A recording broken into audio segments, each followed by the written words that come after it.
Senior Minister of State Chee Hong Tat.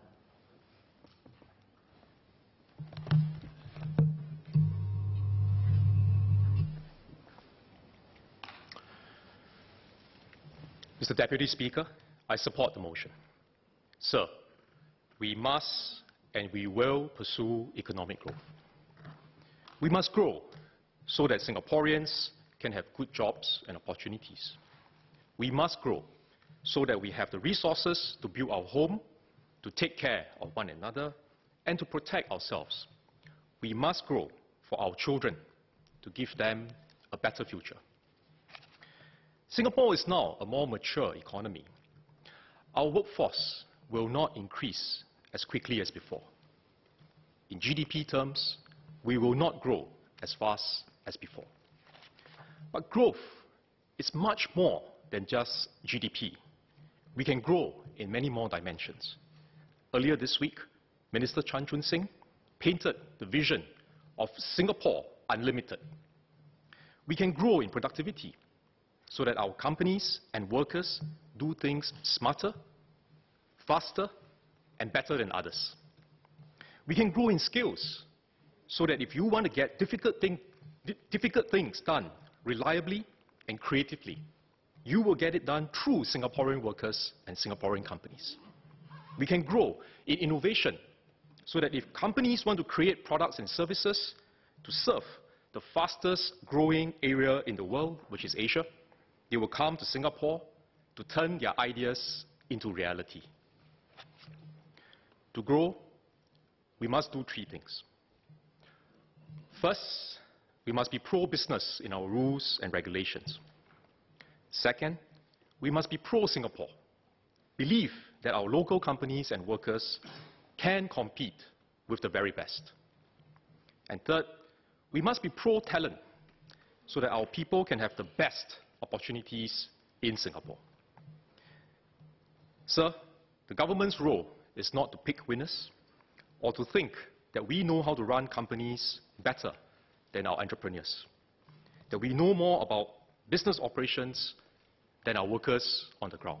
We don't. Our focus is to set good rules and regulations to protect our consumers and to foster a pro-business, pro-worker environment. We do not take this responsibility lightly because poorly designed or outdated rules can have unintended consequences. Where possible, we want to allow market forces to work efficiently so that enterprises can compete fairly and achieve the best outcomes for society and consumers.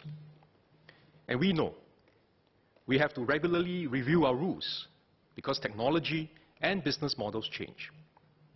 When rules are set smartly, fairly, and in a pro-business manner, our people and our companies benefit. This nimbleness sets us apart from other countries.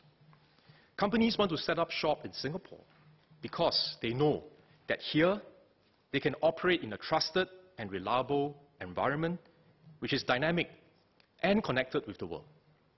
They can pioneer a new business idea in Singapore, prove that it works, and then export it around the world. Our government agencies are fully on board. We will do the following. First, we will proactively seek feedback from businesses to make it a part of our DNA and our instincts to be pro-enterprise, to continuously improve our rules and licensing framework, speed up processes, and facilitate new business ideas. One example is how AVA and SCDF worked with the Singapore Manufacturing Federation to enhance regulations for cold stores. Previously, fire prevention compartment walls in cold stores posed hygiene concerns as they could attract pests.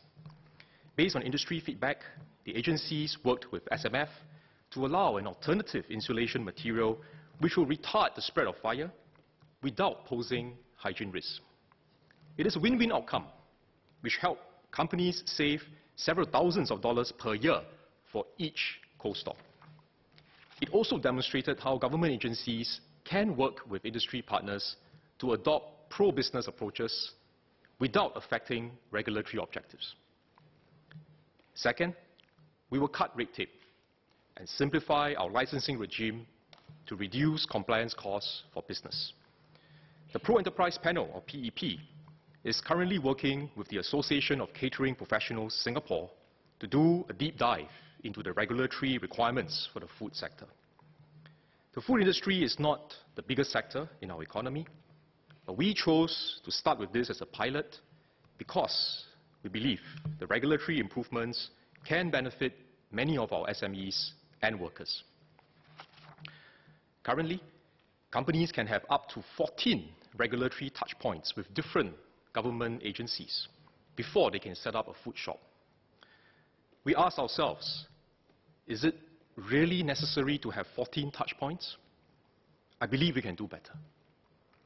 The PEP is working with the Smart Nation and Digital Government Office and GovTech on this review.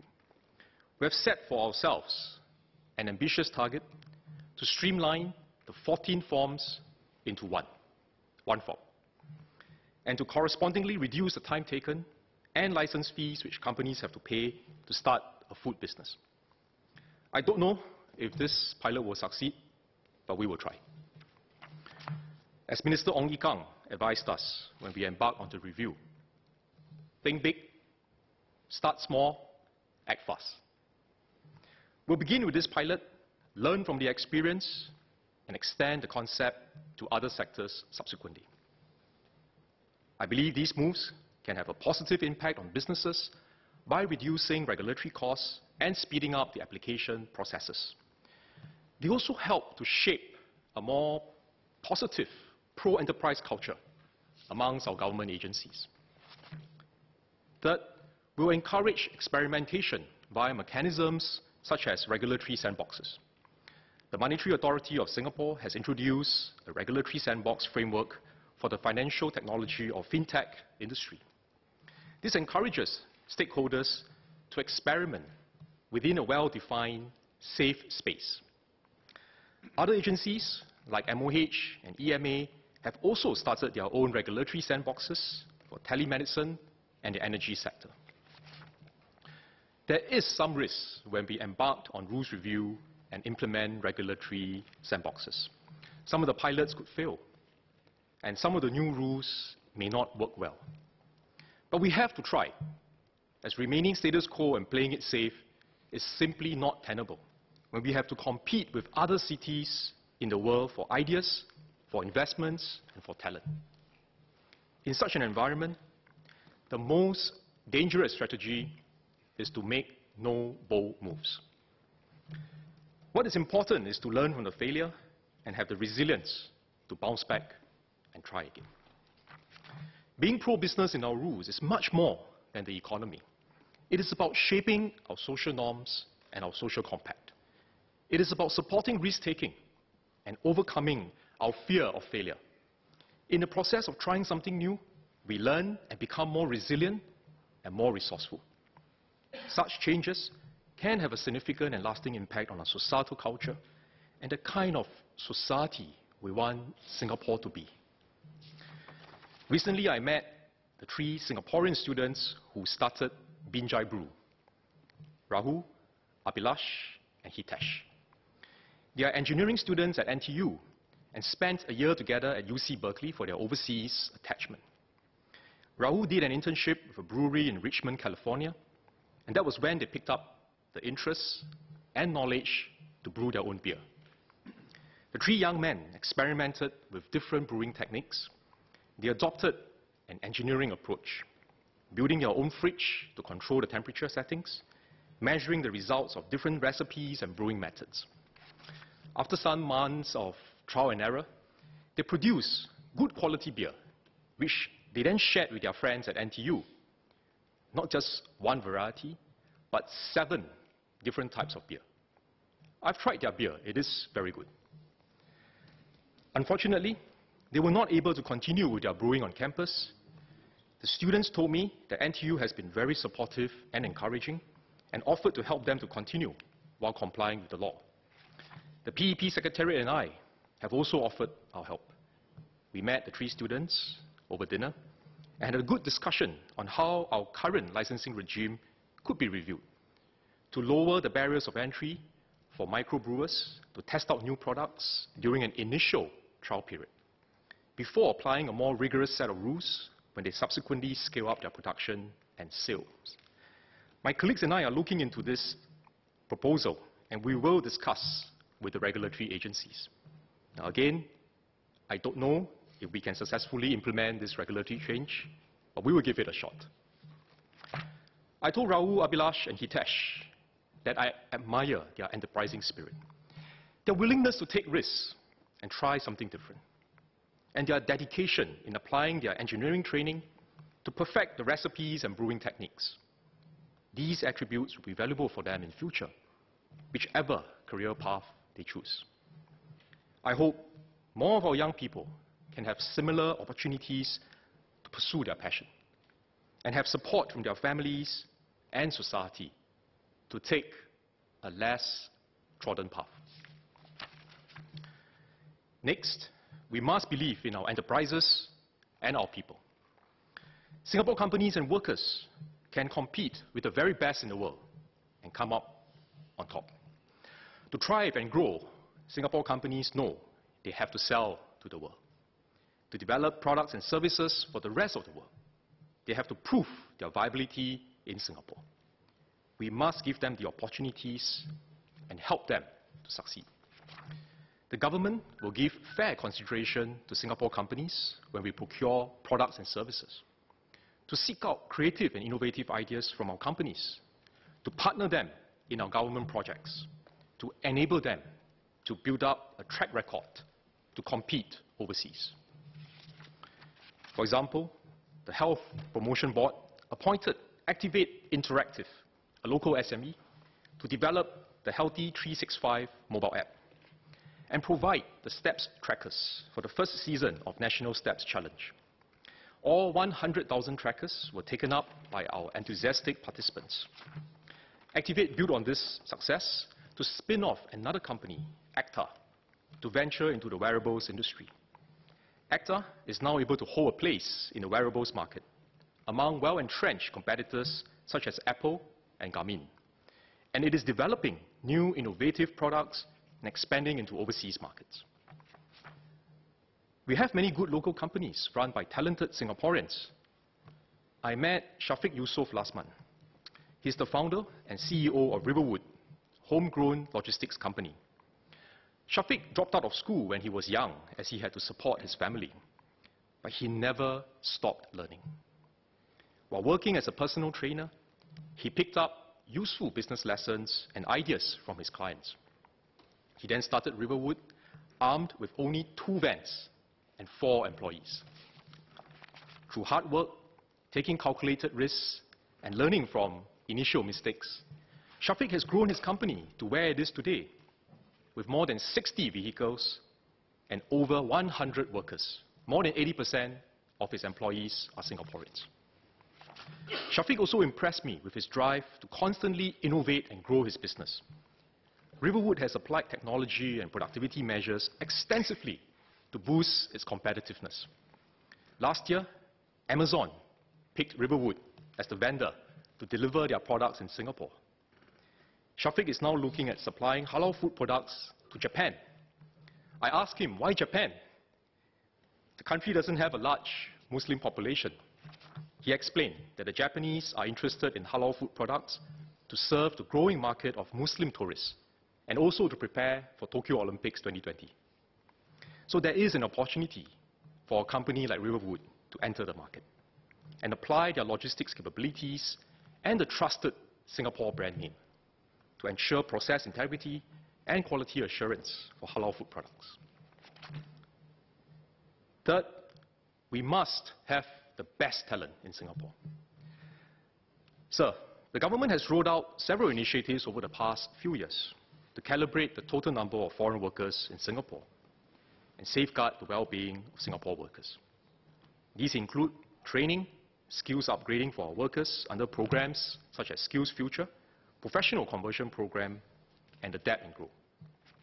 We also implemented the Fair Consideration Framework and a tripartite standard on the employment of term contract employees. Companies with unfair hiring practices? No, they will run into problems and troubles with the authority. About 150 companies have improved their HR practices and moved out of the watch list. And this shows that a differentiated approach is effective in sending the correct signals to companies and incentivizing them to adopt good practices that benefit Singapore and Singaporean workers. Mr. Deputy Speaker, to be pro-Singapore worker is not just about having safeguards. And it is certainly not about building walls and closing our doors to new immigrants and global talent. With Singapore's aging population, such an approach will only hurt the country and our people. To be pro-Singapore worker, I believe the more effective way is to grow our economy. Help our companies to do well, so that they can provide better jobs, better pay, and better life for our workers. Singapore produces many talented people through our world-class education system. Singaporeans are held in high regard for our work ethic and reliability.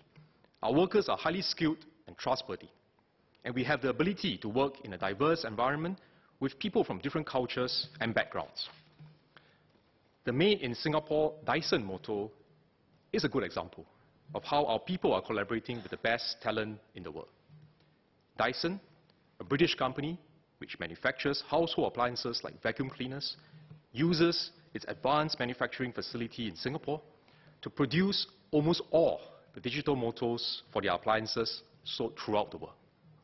Yvonne Tan, who is Dyson's Research and Development Engineering Manager, has overseen the production of more than 20 million digital motors since joining the company in 2015.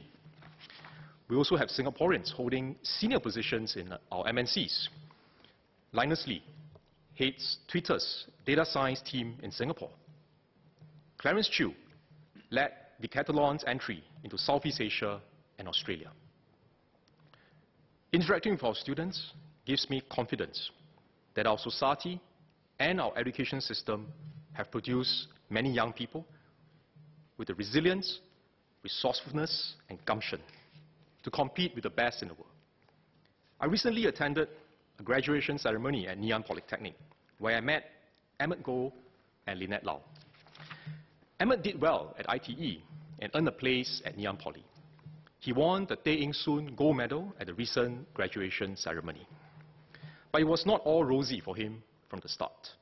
He was once arrested for getting into a fight with schoolmates when he was 16. After that incident, he decided to turn his life around. During his time at NP, he did a 6-month internship at Meta Nairobi, an entrepreneurs club that brings startup communities together in Kenya.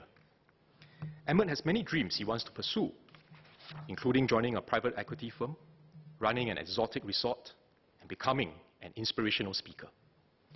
Lynette's story is equally impressive. During her time with NP, she did a 6-month internship with Grab Indonesia, where she traveled across 10 cities to conduct market research for its business expansion. She successfully devised a new method to reduce the backlog of driver sign-ups and increase their productivity. She even picked up Bahasa Indonesia during her internship. Lynette is now running a startup, Pixels, which provides photo book services, and she aspires to own a successful business one day. To maximize the potential of our people, Singapore's economy must have the capacity to generate good jobs and provide our people access to the best opportunities, the best networks, and the best ideas. We cannot rely on MNCs alone to achieve this. But neither should we look inward and only focus on local SMEs. I agree with Mr. Liang Eng Hwa that the two need to go hand in hand. MNCs benefit from a strong base of SMEs, and SMEs can grow and build new capabilities by working with MNCs. We need an economy with strong companies, whether they are local offices of MNCs, large local enterprises, or SMEs. To grow our economy, we have to develop Singaporean talent and also attract talent to our shores so that we can compete with other top-tier cities in the world. Ministers Chan Chun Sing and Heng Swee Keat have spoken about this. It is not just about growing our economic capital, but also our intellectual capital. This is why Silicon Valley remains the center of the tech universe. Nearly 3/4 of its skilled workers are foreign-born. More than 40% of US companies in the 2017 Fortune 500 list were founded by someone who is foreign-born or who has parents who are immigrants. Similarly, many of our startups in Singapore have co-founders who are foreign-born. Some have now become Singaporeans, adding to Team Singapore. Besides bringing talent into Singapore, we should also think of ways to tap on the large talent pool in our region. We want to grow a group of regional talent who are familiar with Singapore and whom our companies can work with, both in Singapore and when they expand overseas. Not only bringing the region into Singapore, but also bringing Singapore into the region.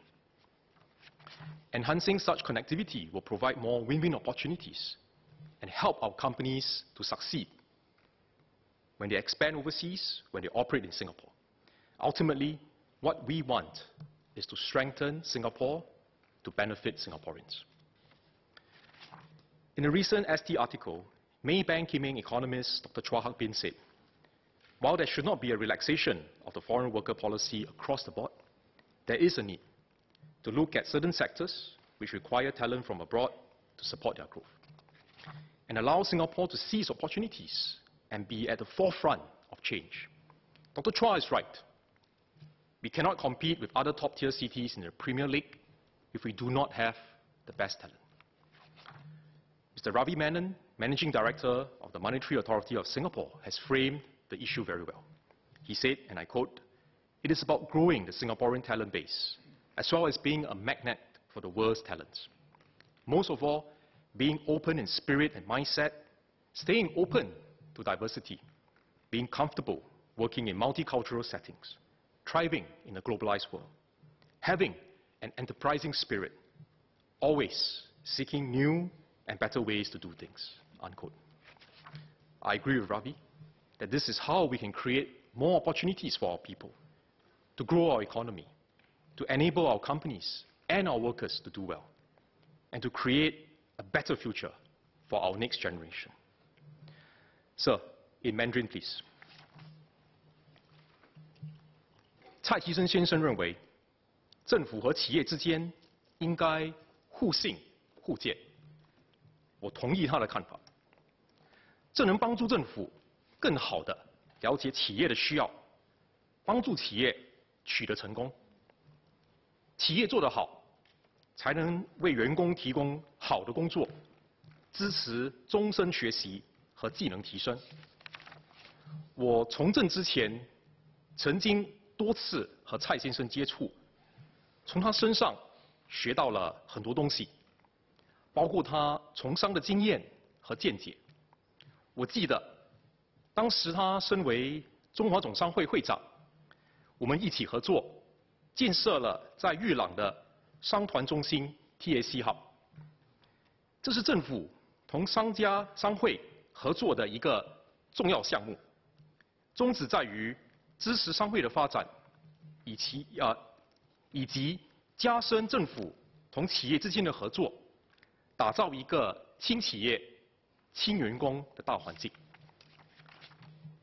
另一个合作领域是检讨政府条规。政府机构必须了解条规对中小型企业在成本方面的影响，聆听商家们的反馈，减少不必要的条规和费用，通过灵活的管理方式，帮助企业创新转型。Mr. Deputy Speaker, in the 1960s, our pioneer generation of leaders made two strategic economic decisions, which were contrary to the policies adopted by most developing countries at that time. First, we rejected import substitution and instead relied on free trade and export-driven growth. Second, we attracted MNCs to invest in Singapore and made this a key pillar of our economic development strategy. These enabled Singapore to move from third world to first in one generation.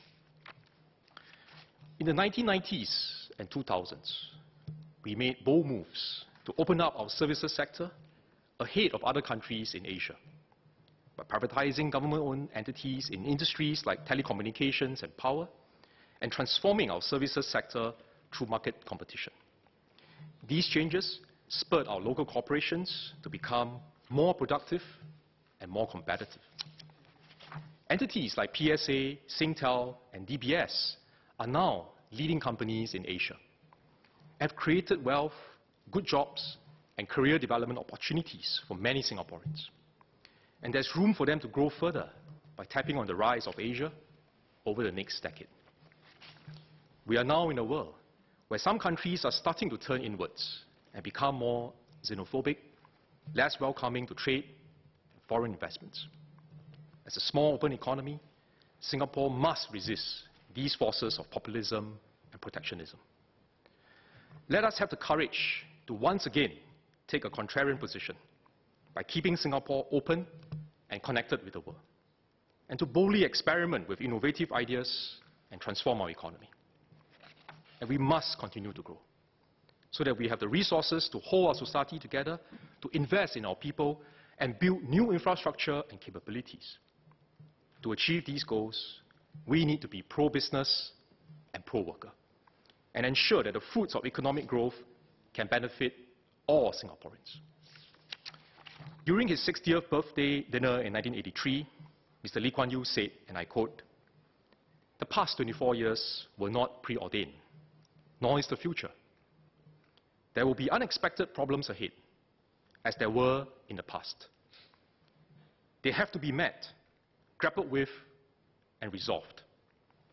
For only a people who are willing to face up to their problems and are prepared to work with their leaders to meet unexpected hardships with courage and resolution deserve to thrive and to prosper." Unquote. Mr. Lee's words are a useful reminder for all of us, including a new generation of Singaporeans, to look ahead with confidence as we write the next chapter of the Singapore story, facing the future together with the same pioneering spirit as our lion-hearted forefathers who built this land. Sir, I support the motion.